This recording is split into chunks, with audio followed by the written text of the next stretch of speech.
Bismillahirrahmanirrahim. Assalamualaikum dan salam sejahtera kepada semua mahasiswa Universiti Sultan Azlan Shah.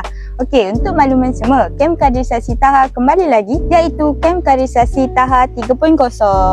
Menariknya edisi kali ini, ianya bukan program biasa tetapi lebih fokus kepada pembangunan diri dan juga soft skill yang sangat penting untuk mahasiswa masa kini. Program ini terbuka kepada semua pelajar risasi yang ingin mencabar diri, terutamanya kepada mereka yang ingin meningkatkan keyakinan diri, kemahiran komunikasi dan juga belajar cara bekerja dalam kumpulan dengan lebih efektif. Kem ini akan berlangsung pada 15 Mei hingga 17 Mei yang bertempat di Aina Riverside, Kuala Kangsar selama 3 hari 2 malam.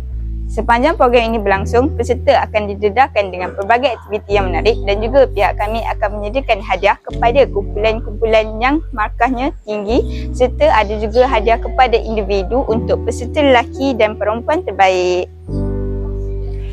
Bukan itu saja, peserta juga berpeluang untuk membina keyakinan diri, meningkatkan kemahiran komunikasi serta mengasah bakat kepimpinan yang selama ini terpendam.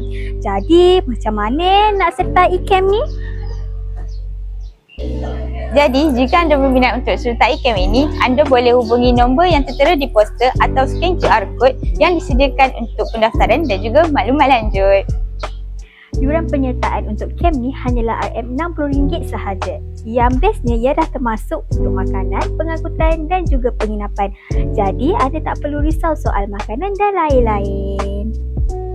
Jadi anda tunggu apa lagi? Jom cabar diri, bina keyakinan dan cipta pengalaman baru bersama kami. Jumpa anda di sana. Jangan lupa ajak kawan-kawan dan share tau. Okey, bye-bye. Terima kasih.